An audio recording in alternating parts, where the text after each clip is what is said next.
예, 김수삼 집사님, 우리 대표에서 기도해 주시겠습니다.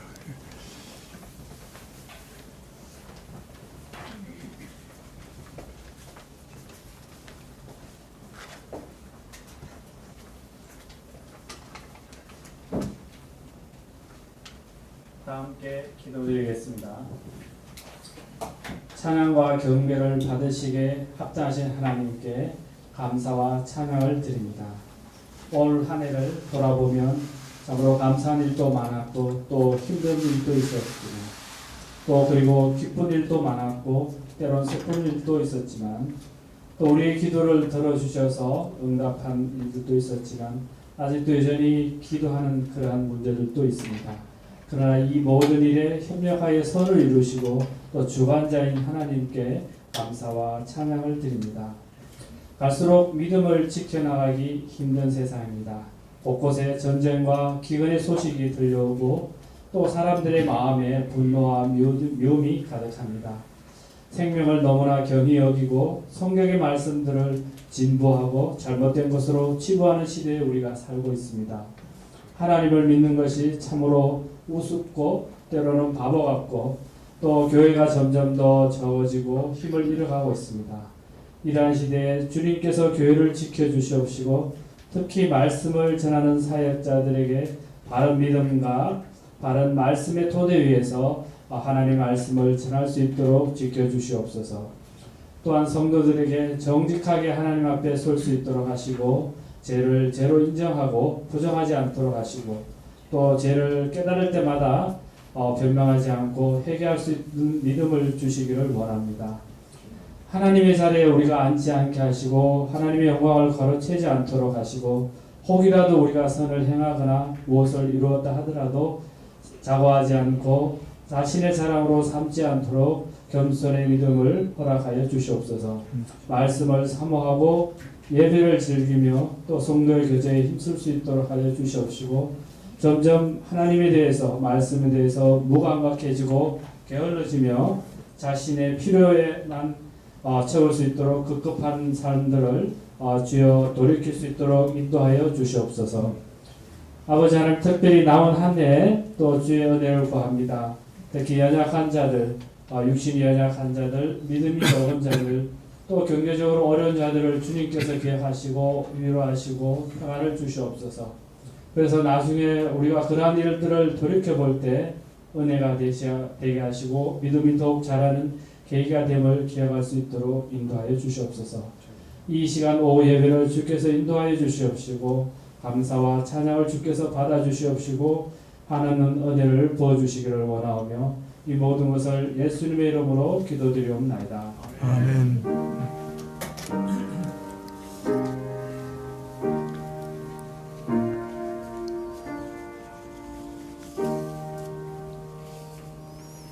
네, 말씀은 사무엘하 19장 11절부터 23절까지 말씀입니다. 사무엘하 19장 11절부터 23절까지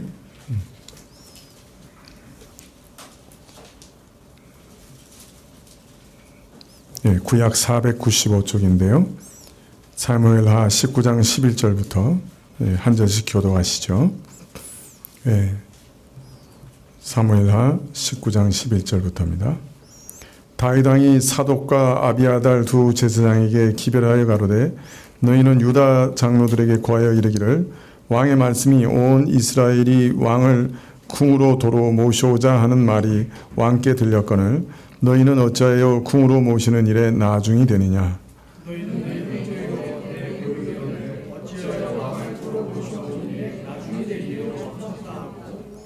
너희는 또 아마사에게 이르기를 너는 내 고륙이 아니냐. 내가 요압을 대신하여 항상 내 앞에 군장이 되지 아니하면 하나님이 내게 벌 위에 벌을 내리시기를 바라노라 하셨다 하라 하여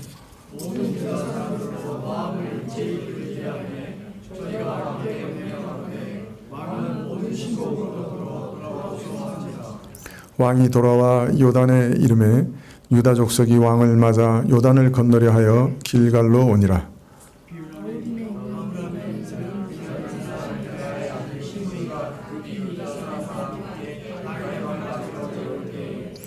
베냐민 사람 1,000명이 저와 함께하고 사울의 사환 시바도 그 아들 15과 종 20명으로 더불어 저와 함께하여 요단강을 밟고 건너 왕의 앞으로 나아오니라.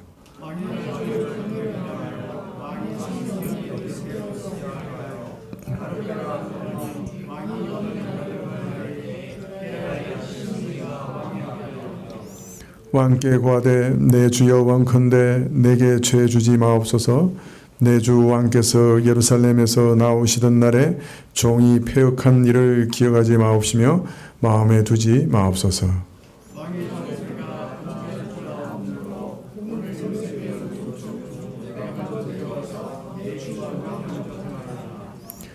수레의 아들 아비새가 대답하여 가로되 시므이가 여호와의 기름 부으신 자를 저주하였으니 그로 인하여 죽어야 마땅치 아니하나이까.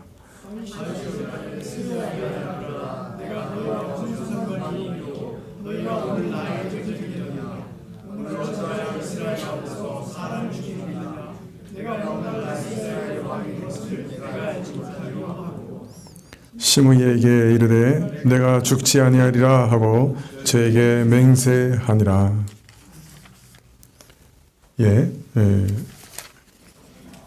사랑구역 특성이 있겠습니다.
압살롬이 죽고 반역은 실패로 돌아갔습니다. 다윗은 예루살렘으로 돌아와 왕권을 회복하고 새로운 통치를 시작할 수 있는 기틀을 마련했습니다. 그러나 다윗이 황궁하는 것은 쉽지 않았습니다. 압살롬을 기름 부어 자신들의 왕으로 세웠던 북이스라엘 모든 지파들은 다윗 왕의 보기를 논의하면서도 또 그 필요성을 인정하면서도 의논에만 그칠 뿐 그 일을 실행에 옮기지는 못하였습니다. 다윗 왕은 모든 지파의 환영을 받으면서 지지를 얻으면서 예루살렘으로 다시 황궁하기를 원했지만은 여러 가지 이유로 이들은 차일 피일 일을 미루고 있었던 것이죠. 오늘은 다윗이 예루살렘 황궁을 위해 유다 족속에게 접촉한 일을 말씀하고 있습니다. 19장 11절에 보면 다윗 왕이 사독과 아비아들 두 제사장에게 소식을 전하여 이르되 너희는 유다 장로들에게 말하여 이르기를 왕의 말씀이 온 이스라엘이 왕을 왕궁으로 도로 모시오자 하는 말이 왕께 들렸거늘 너희는 어찌하여 왕을 궁으로 모시는 일에 나중되느냐. 너희는 내 형제요 내 골육이거늘 너희는 어찌하여 왕을 도로 모셔오는 일에 나중이 되리요 하셨다 하고, 온 이스라엘이 다윗의 황궁을 논의하기는 하면서도 어떤 결정도 내리지 못하는 상황에서 다윗 스스로가 황궁을 위해 먼저 일을 시작합니다. 유다 지파는 비록 다윗에 속한 지파이긴 하였지만은 압살롬의 이 배반 때 유다 지파도 함께 동참했습니다. 여러분, 압살롬이 어디서부터 처음 반란을 일으켰죠? 기억나시나요?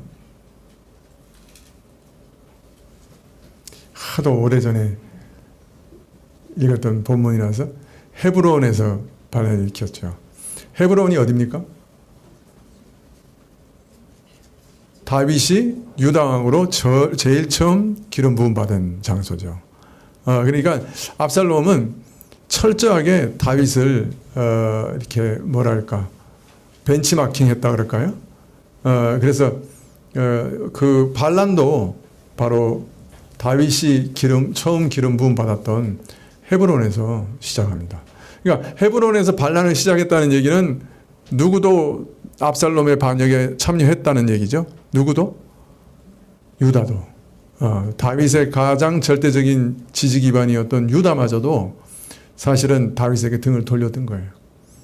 예, 그러니까 다윗은 어떤 면에서는 정말 고립무원이었죠. 하나님이 도와주시지 않으면 절대로 이 함정에서 벗어날 수 없었을 거예요. 자, 그러니까 다른 그 이스라엘 지파들은 다 이젠 구심점도 없고 이제 우리에게 이제 다윗밖에 없잖아. 이 다윗을 좀 모셔와야 되는 거 아니야? 이렇게 막 얘기는 하고 있었는데 유다는 그런 얘기도 없었어. 왜 그랬을까요? 낯짝이 있어야지. 그죠? 자기 권력이고 자기들이 제일 먼저 지지해서 왕으로 세우고 7년 동안 자기를 다스렸던 그 다윗인데 그 다윗을 자기들도 배반을 했으니까 이게 참 안목이 없는 거죠.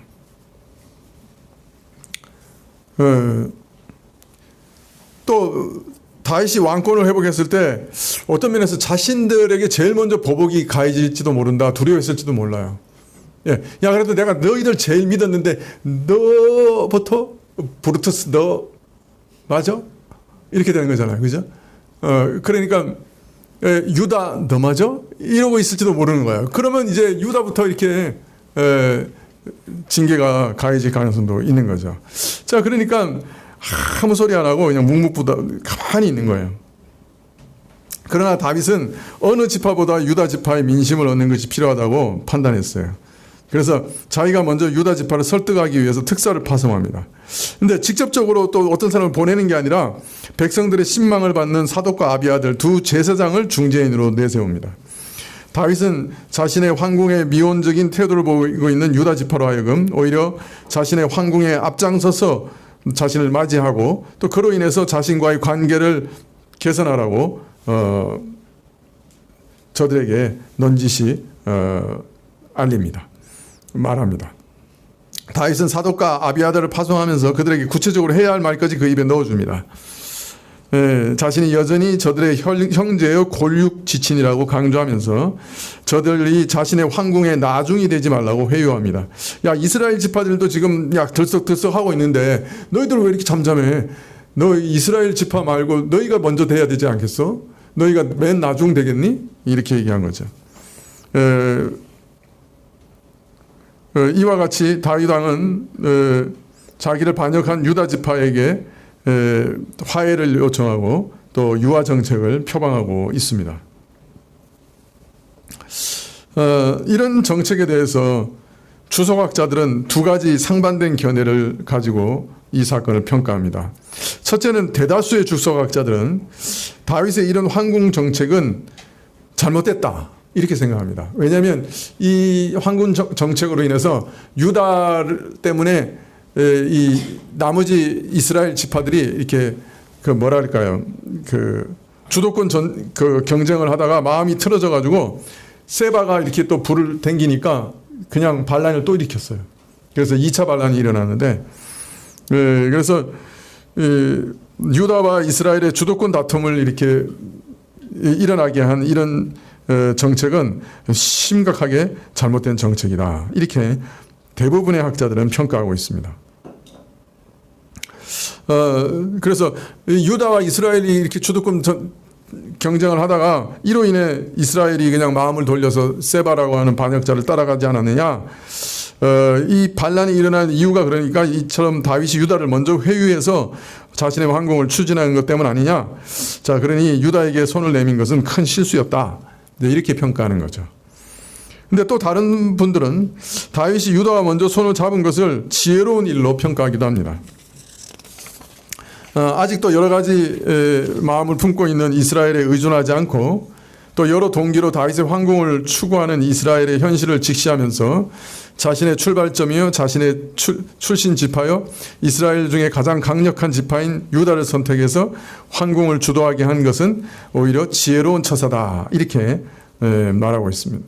보는 거죠. 이후에 세바라는 반역자가 일어났을 때 이스라엘의 향방 없고 변덕스러운 모습이 잘 드러났고 이런 위기에도 다윗은 유다라고 하는 든든한 후원자를 가질 수 있었기 때문에 다윗의 오늘 선택은 매우 합리적인 선택이었다. 이렇게 생각하는 것입니다. 같은 일을 두고 완전히 상반된 평가를 내리고 있는데요. 그런데 더 문제는 성경이 이 일에 대해서 어떤 평가도 내리지 않고 있다는 것이에요. 사실만을 그냥 기록하고 있을 뿐이지 어떤 평가도 지금 성경이 내리고 있지 않습니다. 어느 쪽이 맞는 것 같아요?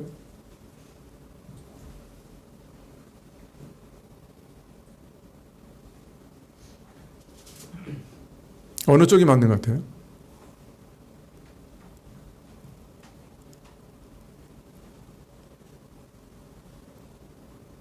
나도 모르겠는데.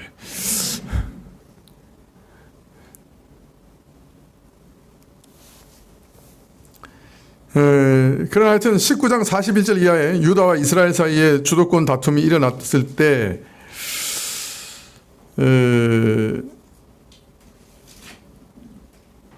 만일 이스라엘이 먼저 이 일을 했다고 하면 주도권 다툼이 일어나지 않았을까요? 이스라엘이 먼저 막 와서 다윗을 막 데리고 가려고 그랬으면 유다는 또 가만히 있었을까요?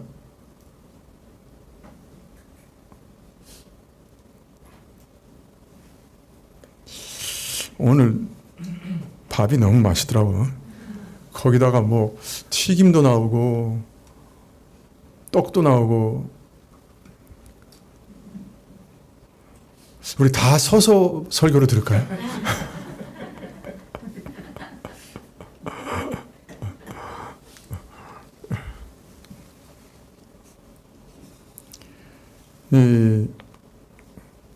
아마도 이 일은 누가 먼저 시작해도 주도권 다툼을 피할 길은 없었을 겁니다.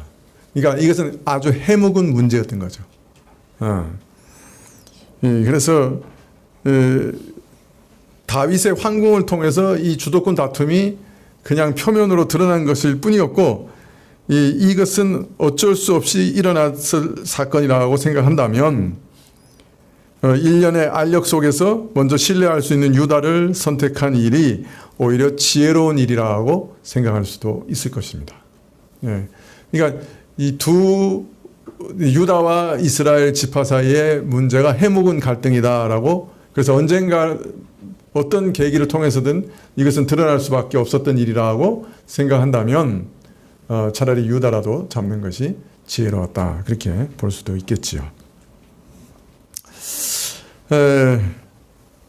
다윗은 유다에게 자신의 황궁에 있어서 나중되지 말라고 회유하면서 동시에 매우 파격적인 제안을 합니다. 사무엘하 19장 13절에 보면 너희는 또 아마사에게 이르기를 너는 내 골육이 아니냐, 내가 요압을 이어서 항상 내 앞에서 지휘관이 되지 아니하면 하나님이 내게 벌 위에 벌을 내리시기를 바라노라. 여러분, 아마사가 누구예요?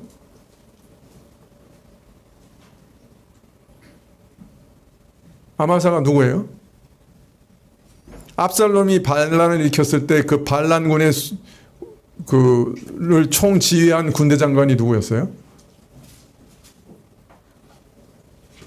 아마사예요.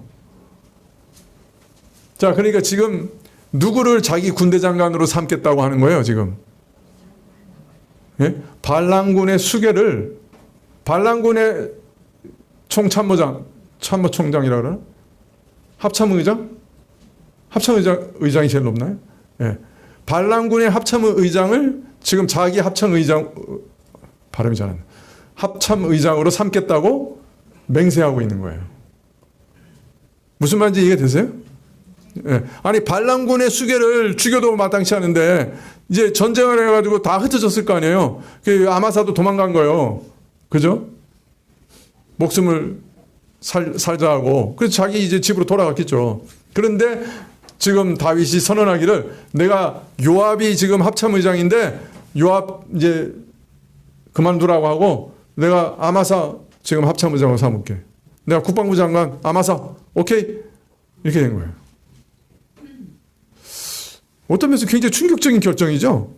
왜 이렇게 결정을 내렸을까요? 이런 결정을.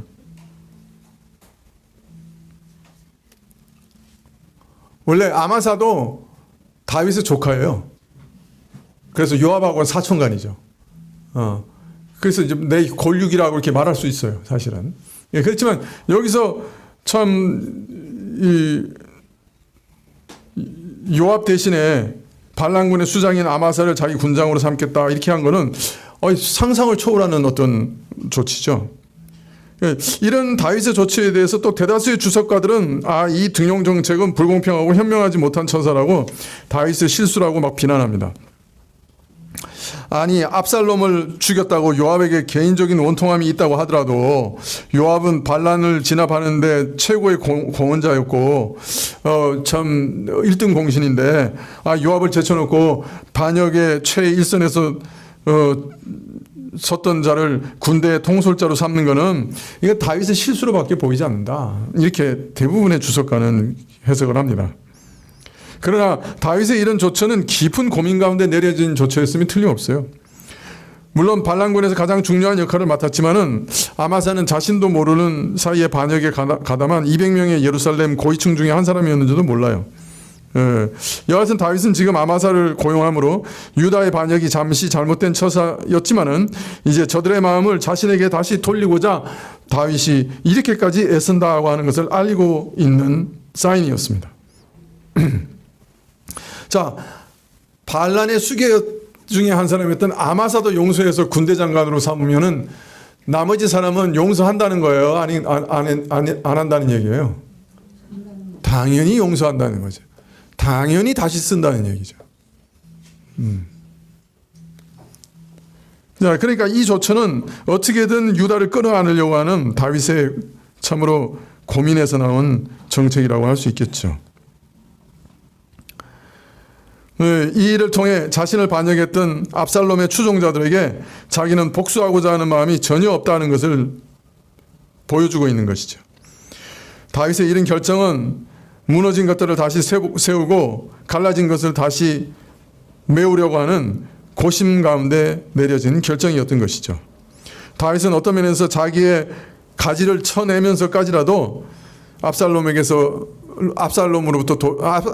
돌아섰던 유다의 마음을 자기에게 다시 돌리기를 원했던 것입니다. 요압은 다윗의 이런 마음을 조금도 이해하지 못했습니다. 다윗이 가진 이런 통합의 열망, 하나님 나라 이스라엘을 내면적으로 치유하고 화해와 일치로 이끌려고 하는 다윗의 열망, 교회를 다시금 하나 되게 하려고 하는 다윗의 열망을 요압은 결코 이해하지 못했습니다. 자신의 생각으로, 자신의 소견으로는 도저히 이해할 수 없는 다윗의 처신을 요압은 또 다른 배신으로 갚습니다. 사무엘하 20장에 보면 요압이 아마사를 살해하지요. 네가 반역자인데 군대 장관이 돼? 찔러 죽입니다.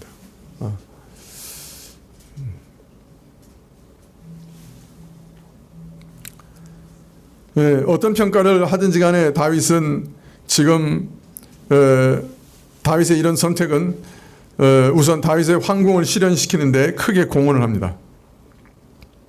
14절에 모든 유다 사람들의 마음을 하나같이 기울게 하며 그들이 왕께 전가를 보내어 이르되 당신께서는 모든 부하들과 더불어 돌아오소서 한지라. 왕이 돌아와 요단에 이름에 유다 족속이 왕을 맞아 요단을 건너가게 하려고 길갈로 오니라. 유다 족속들이 이제 길갈이라는 장소로 다윗을 만나려고 갑니다. 이 길갈이라고 하는 데는 최초로 이스라엘이 가나안 땅을 점령하기 위해서 건너온 곳이죠. 거기서 할례를 행하면서 모든 수치가 굴러갔다 이렇게 얘기해서 길갈이라고 이름 붙인 건데요. 이 하나님께서 가나안 땅에서 처음으로 은혜를 베푸신 그 장소로 다윗이 귀환하고 있는 것은 어떤 의미가 담겨 있을 겁니다. 하나님의 백성을 위한 제사함과 화해 그리고 부흥이라고 하는 의미가 담긴 장소로 다윗은 건너오고 있는 것이죠. 자, 19장 16절 이하에는 다윗이 요단강을 건너기 전에 네 사람을 만난 것을 기록하고 있는데요. 이들 중 세 사람은 사울과 관계된 베냐민 지파 사람들입니다. 이 세 사람의 일은 모두 다윗이 처리하기 매우 골치 아픈 일이었는데요. 오늘은 특별히 시므이가 맨 먼저 등장합니다. 19장 16절에 바우림에 있는 베냐민 사람 기에라의 아들 시므이가 급히 유다 사람과 함께 다윗 왕을 맞으러 내려올세 베냐민 사람 1000명이 그와 함께 하고. 여러분, 시므이는 언제 등장했었죠?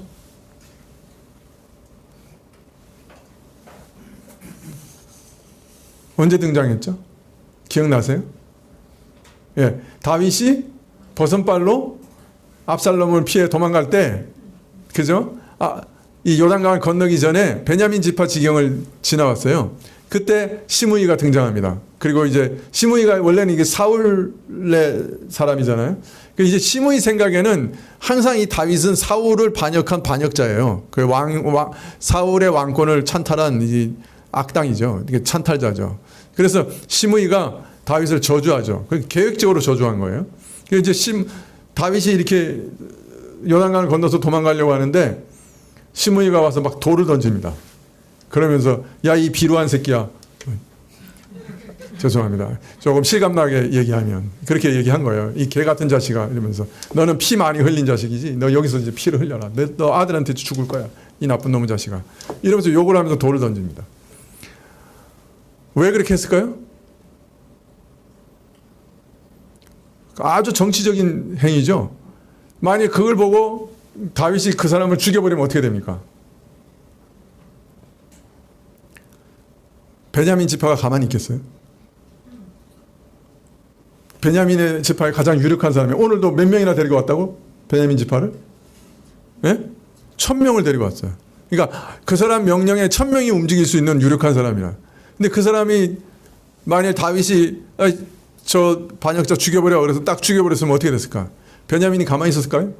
지금 압살롬 군대가 쫓아오는 것도 버거운데 거기다 베냐민 지파까지 일어나가지고 아마 다윗을 완전히 요단강 건너가기 전에 끝장을 냈을 거예요. 네, 그런 걸 염두에 두고 그렇게 다윗을 도전한 거죠. 도발한 거죠.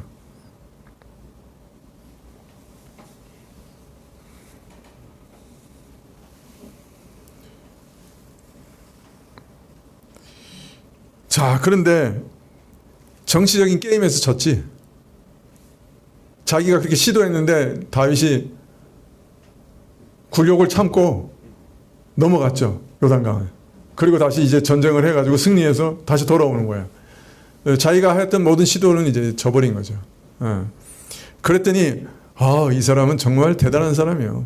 얼굴을 순식간에 바꿔. 얼굴을 싹 바꿨어요. 그리고 와서 제일 먼저 요단강을 건너와. 그리고 와서 납작 엎드립니다. 지난 날을 잊으시지요. 제가 정말 잘못했습니다. 그렇지만 저 죽이지 마시고 용서하시는 게 어때요? 놀라워요. 놀라워. 우리 정치인들 보는 것 같죠? 얼굴을 순식간에 바꾸는. 어떤 때는 야당하다가 어떤 때는 여당도 하고 얼굴을 싹 바꿔요. 어떤 때는 이렇게 해야 됩니다 막 해놓고 세가 불리하고 표가 떨어질 것 같으니까 아니요 내가 언제 그런 얘기 했어요 이렇게 해야 됩니다 싹 바꿔요.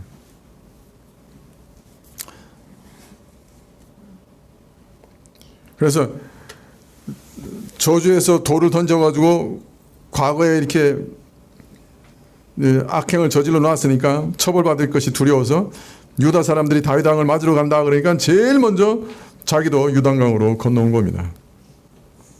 왜 1000명을 대동해서 왔을까요? 혼자 오지 않고 왜 1000명이나 데리고 왔을까요? 예? 첫 번째는 이 사람들이 다윗을 죽이려고 온 거예요? 환영하러 온 거예요? 예? 환영하러 온 거예요? 죽이러 온 거예요? 죽이러 왔으면 1000명 가지고는 택도 없죠. 네, 이거는 환영인파예요. 베냐민을 다 동원해가지고 환영하고 온 거예요. 다윗 왕이시여 어서 오세요. 우리가 요셉 지파에서 제일 처음으로 당신을 환영하기 위해서 나왔습니다. 할렐루야. 이거예요.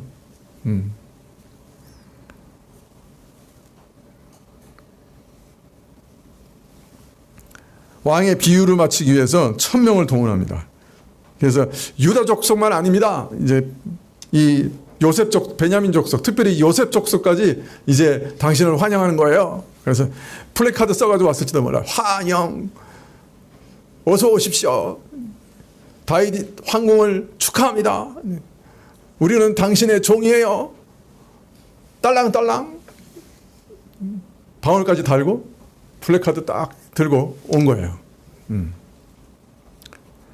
그래서 지난번에 과오를 용서받기를 원합니다 하고 이제 그런 마음을 표현한 거죠. 근데 사실은 또 복선이 있어요. 두 번째는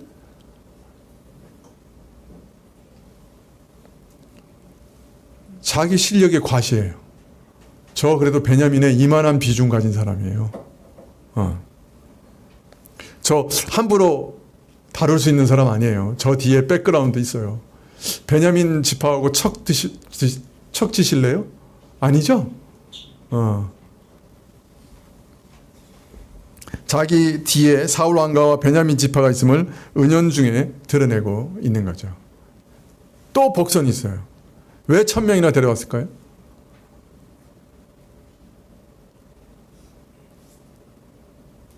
다윗이 자신을 용서할 것이라고 확신하고 용서에 대한 증인으로 1000명을 데려온 거예요.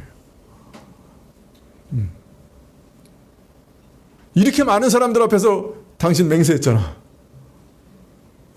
1000명이 증인이야. 담보예요. 자기 목숨에 대한 담보.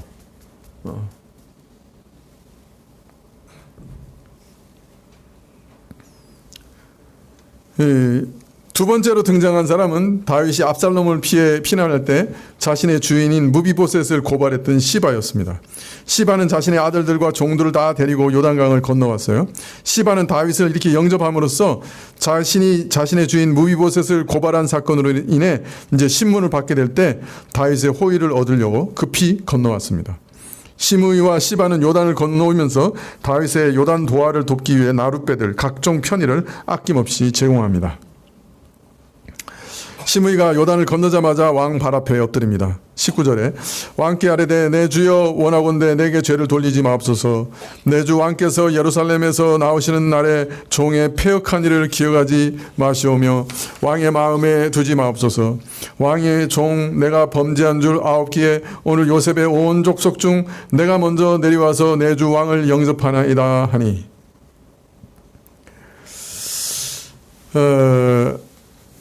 시므이는 정말 이렇게 제가 보기에는 정치적인 그 식견이 있는 사람이에요. 이 사람은 구차하지가 않아요. 그때 제가요, 이렇게 이런 일 때문에 당신을 이렇게 저주할 수밖에 없었어요. 이런 얘기 안 해. 아주 당당하게, 저 잘못했습니다. 그때 한번 시비 걸었죠, 뭐.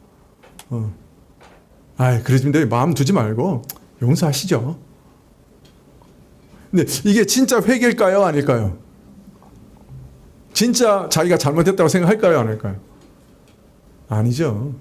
진짜 잘못했다고 생각했으면 와서 제가 죽을 죄를 지었습니다. 죽이십시오. 이렇게 했을 거예요. 그죠? 납작 엎드려서 죽을 죄를 지었으니까 그냥 죽이십시오. 이랬을 거예요. 근데 지금 그런 얘기 전혀 없어요. 그죠? 정치적인 타협이에요, 이건. 내가 잘못한 줄 아는데 이제 용서하세요. 이런 투죠.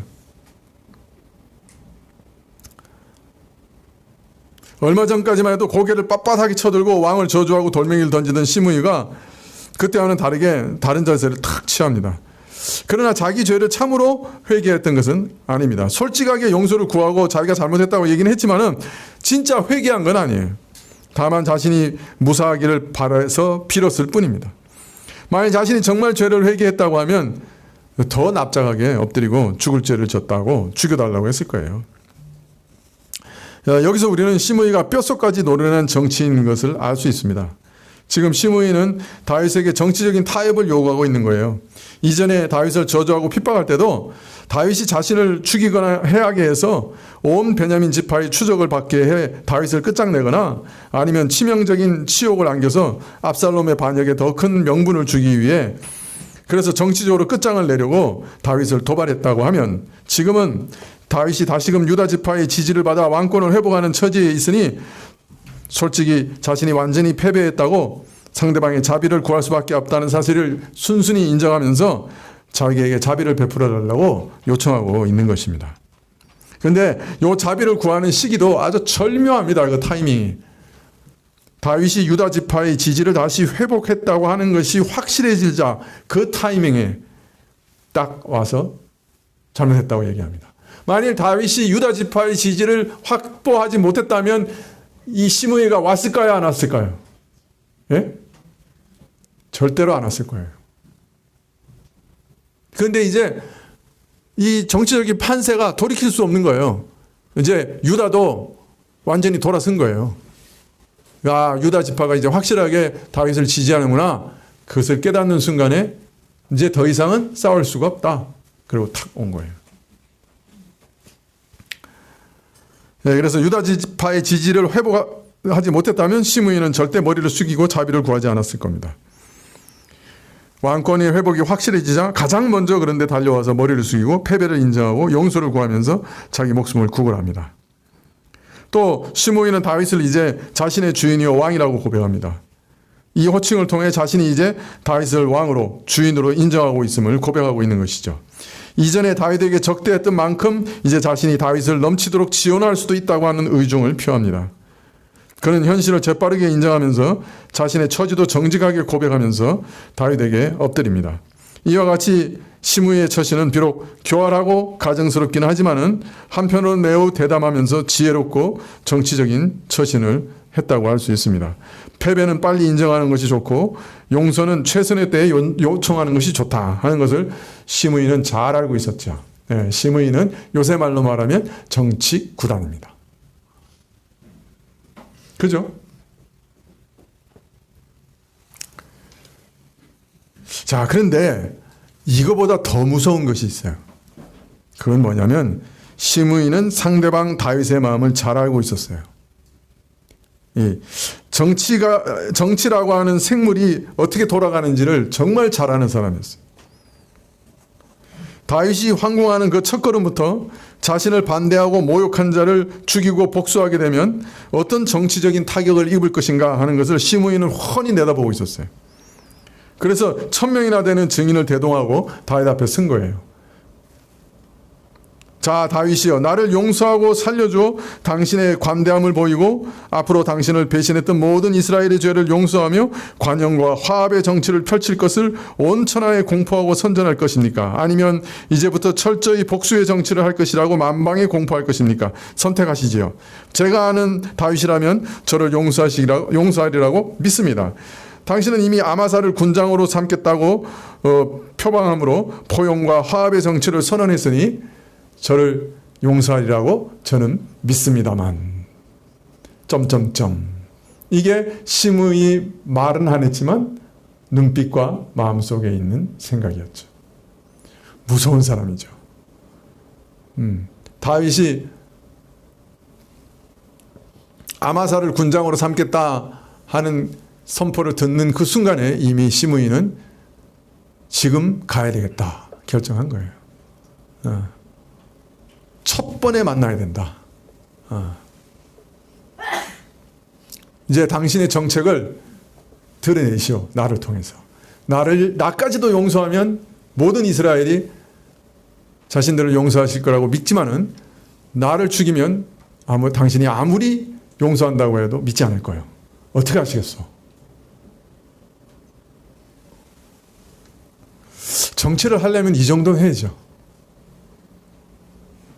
심기가 이 정도는 깊어야 정치를 하는 거죠.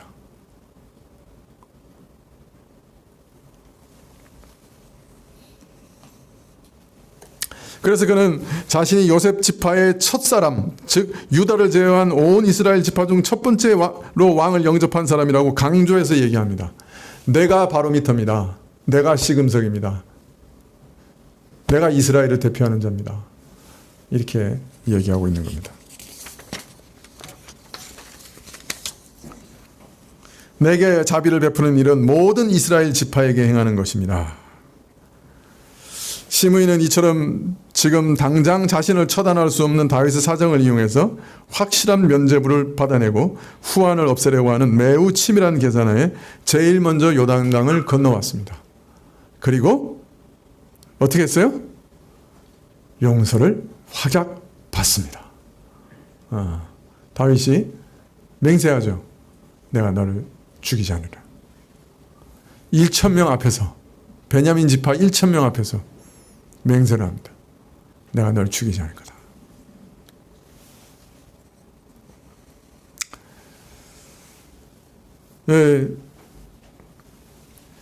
옆에서 듣고 있던 아비새는 팔짝팔짝 뛰죠. 처음에도 아비새가 죽이려고 그랬거든요. 시므이를.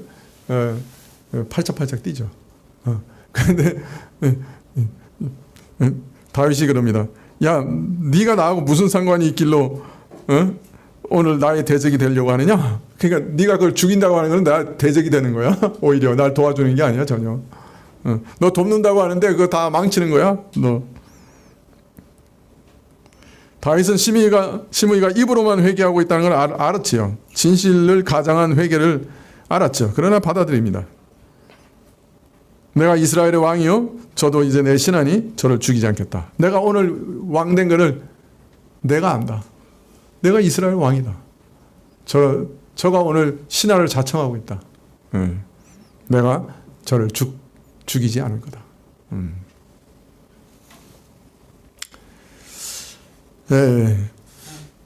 자, 대부분의 또 주석학자들은 이 부분을 어떻게 이해하냐면 순전하게 정치적인 것으로만 이해해요.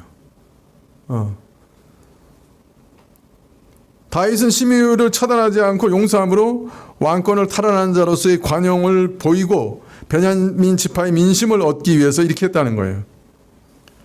나아가서 모든 지파에게 자신의 화합의 정치를 베풀 것을 천명하는 정치적 목적으로 이렇게 했다는 거예요. 그러나 여러분, 사실 이것이 정치적 목적만 있었던 걸까요? 왜 아마사를 용서하려고 그랬어요? 왜 유다 지파를 포용하려고 그랬어요? 왜 이스라엘 지파 모두에게 자신의 관용을 시므이를 통해서 보이려고 했어요? 교회가 하나 되기를 바랐기 때문이에요. 교회가 나누어지는 것을 원치 않았기 때문이에요. 다윗은 교회가 어떤 것인지, 하나님 나라가 어떤 것인지 진정으로 알았던 자예요. 데살로니가전서 5장 13절 이하에 보면 이런 말씀이 있어요. 저희 역사로 말미암아 사랑 안에서 가장 귀히 여기며 너희끼리 화목하라. 또 형제들아 너희를 권면하노니 규모 없는 자들을 권계하며 마음이 약한 자들을 안위하며 힘이 없는 자들을 붙들어주며 모든 사람을 대하여 오래 참으라. 삼가 누가 누구에게든지 악으로 악을 갚지 말고 오직 피차 대하든지 모든 사람을 대하여 항상 선을 쫓으라. 다윗은 모든 이스라엘 백성을 향해서 화목하고 오래 참으며 악을 악으로 갚지 않고 저들을 향해서 항상 최선을 다하고 하나님 나라가 화목하고 하나 되기를 바랬던 것입니다. 다윗은 자신의 죽을 죄를 용서해 주신 그 은혜 아래, 왕권이 회복되는 그 은혜 아래 백성들을 다시 모아 화목하게 하기를 바랬습니다. 비록 혹독한 징계를 받았지만 끝내 용서하셨던 하나님 앞에 원수도 용서하고 기다릴 줄 알게 된 것이에요.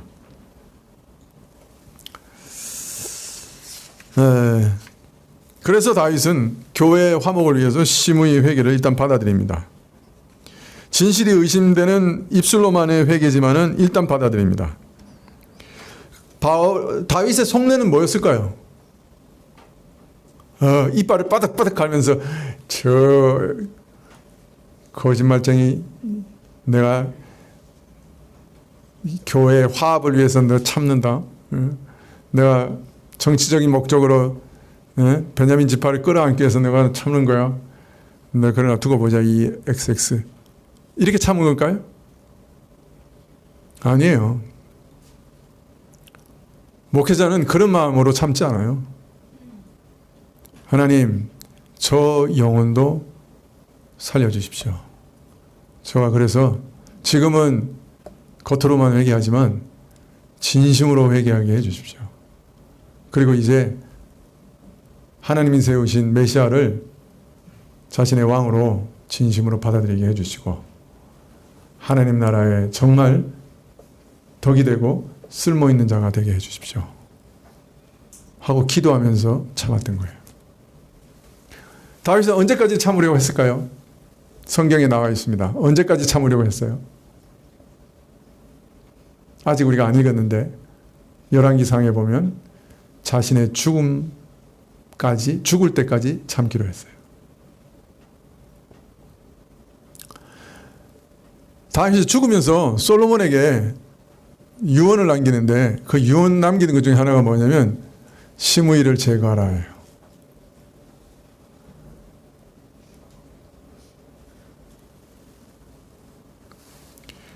또 많은 주석학자는 이렇게 얘기해요.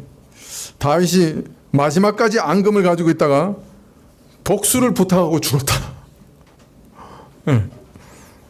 열왕기의 이 명령을 다윗이 마지막까지 앙금을 가지고 있다가 복수를 부탁한 사건으로 이해했어요. 아니면 심지어 어떤 주석가들은 이렇게 얘기해요. 다윗이 마지막 죽을 땐 노망이 났다. 사람이 죽을 때는 원한이 있어도 다 풀고 죽는 게 정상인데 죽어가면서 심지어 사람을 죽이라고 했으니 다윗이 이거 틀림없이 노망 났다. 이렇게 주석하는 사람들도 있어요. 그러나 시므이 역시 단순히 다윗을 개인적으로 미워해서 저주하는 것이 아니었듯이 다윗도 오늘 개인적으로 복수심 때문에 이런 명령을 내린 건 아니었어요. 시므이는 베냐민 지파 중에 가장 유력한 자였어요. 영향력 있는 사람이었어요. 다윗을 사울 왕가를 배신한 배신자, 찬탈자로 보는 사람이었어요. 하나님의 왕과 메시아를 메시아로 인정하지 않았어요. 하나님의 기름 부음 받음을 인정하지 않았어요. 기회만 있으면 다윗을 넘어뜨리려고 호시탐탐 노렸던 사람이에요. 그러나 다윗은 하나님 나라 백성으로서 저가 하나님 나라의 백성으로서 회개하고 올바로 하나님 나라의 메시아를 받아들이기를 원했어요. 죽을 때까지 기다렸어요. 그런데 자신이 죽을 때까지 기다려도 회개치 않은 것을 알았어요. 기회만 있으면 여전히 다윗을 무너뜨릴 생각을 속에 품고 있다는 것을 알았어요. 그래서 다윗은 하나님 나라의 안정, 이스라엘의 안정, 하나님께서 세우신 메시아 왕권을 굳게 세우려는 마음에서 솔로몬에게 마지막으로 교훈하되 시므이를 제거하라고 명령한 것이에요. 다른 말로 말하면 시므이가 여전히 어린 솔로몬에게는 굉장한 위협이 될 만한 세력으로 아직 남아있었다는 얘기예요. 시므이가 여전히 하나님 나라와 왕권을 위협하는 심각한 위험 요소였기 때문에 어쩔 수 없이 어린 솔로몬의 치세를 위해서, 하나님 나라의 통치를 위해서 제거하라고 명령을 내릴 수밖에 없었던 겁니다. 이때까지 저의 악행을 인내하며 돌아오기를 기다려왔지만은 여전히 악한 마음에 변함이 없음을 확인하고 이제 어린 솔로몬이 이스라엘을 다스리고 이스라엘을 통치하는 그 앞날에 화근을 제거하기 위해서 돌이킬 수 없는 상황이라 제거하라고 말한 것입니다. 솔로몬은 이후에 시므이를 제거하지요. 합법적인 방식으로 제거합니다. 네, 오늘 말씀에서 우리가 하나 배울 수 있는 것은 얼마든지 우리가 입으로만 회개할 수 있다는 거예요. 본성은 전혀 안 바뀌고 그냥 위기를 모면하기 위해서 하나님 앞에서도 하나님께서 벌 내리실까 봐 입으로만 회개할 수 있다는 것입니다. 횡액을 모면하기 위해서, 하나님이 치시는 채직을 모면하기 위해서 입으로만 얼마든지 회개할 수 있습니다. 죄에서 참으로 돌이킬 의지나 의향은 없고 형벌만 면하려고 용서해달라고 고백할 수 있는 것이 우리 자신입니다. 여러분, 이게 우리에게 참 무서운 일이에요. 입술만 회개하는 거 참 무서운 일이에요. 여러분, 이렇게 회개하는 것보다는 차라리 하나님 앞에서 하나님 정말 회개하는 게 너무 어렵습니다. 회개할 수 있도록 제게 능력을 주시고 제 마음을 설득해 주십시오. 죄를 정말 미워할 수 있게 해 주십시오. 라고 진실되게 기도하는 것이 더 낫습니다. 회개할 마음이 없으면서도 진실로는 돌이키지 않으면서도 그냥 화만 면하려고 회개합니다. 기도하는 것보다 훨씬 낫습니다. 하나님, 제 마음을 움직여 주십시오. 회개를 제게 허락해 주십시오. 그러면서 끊임없이 기도해서 우리 마음까지 돌이키는 진정한 회개에 이르러야 됩니다. 네. 잘못하면, 그렇지 않으면 시므이의 말로가 우리의 말로가 될 수도 있는 거죠.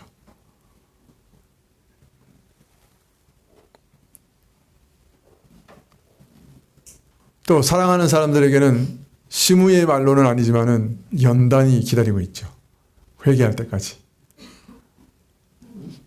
다윗의 인생이 그 연단이 얼마나 지독한가 하는 것을 우리에게 생생하게 보여주고 있지 않습니까?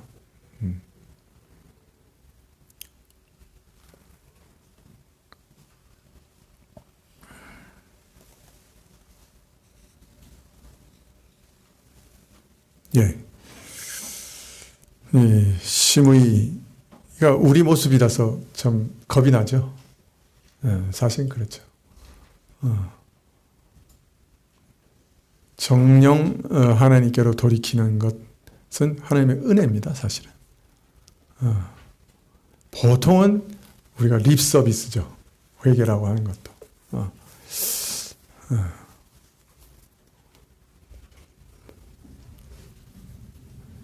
내가 죽을지언정 주를 부인하지 않을 것입니다.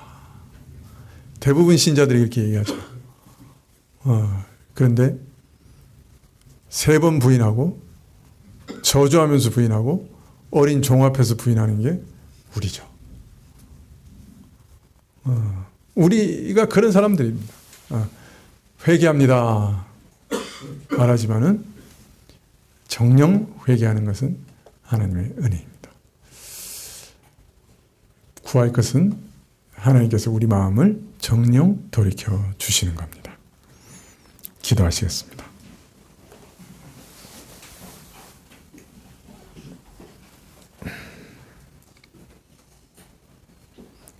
자기 생각과 자기 죄를 끝까지 고집하면서 악을 회개치 않은 자의 비참한 종말에까지 저희가 말씀을 들었습니다. 저희가 이 모든 일을 듣고 배우면서 경계를 받기를 원합니다. 우리에게 기회가 주어졌을 때, 긍휼의 때가 허락되었을 때 우리 죄악을 회개케 하시기를 구하옵고, 우리가 은혜를 입어 진실된 회개할 수 있게 되기를 구합니다. 마음에서부터 악을 싫어하고 미워할 수 있도록 주께서 역사해 주십시오.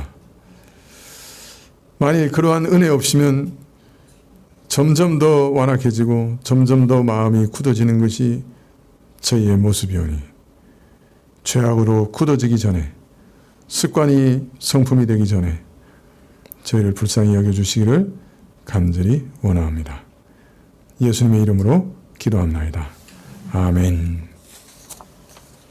예, 주님 가르친 기도로 예배를 마치겠습니다. 하늘에 계신 우리 아버지시여, 이름이 거룩히 여김을 받으시오며 나라의 마옵시며 뜻이 하늘에서 이룬 것 같이 땅에서도 이루어지이다. 오늘날 우리에게 일용할 양식을 주옵시고, 우리가 우리에게 죄 지은 자를 사하여 준 것 같이 우리 죄를 사하여 주옵시고, 우리를 시험에 들게 하지 마옵시고 다만 악에서 구하옵소서. 대개 나라와 권세와 영광이 아버지께 영원히 있사옵나이다. 아멘.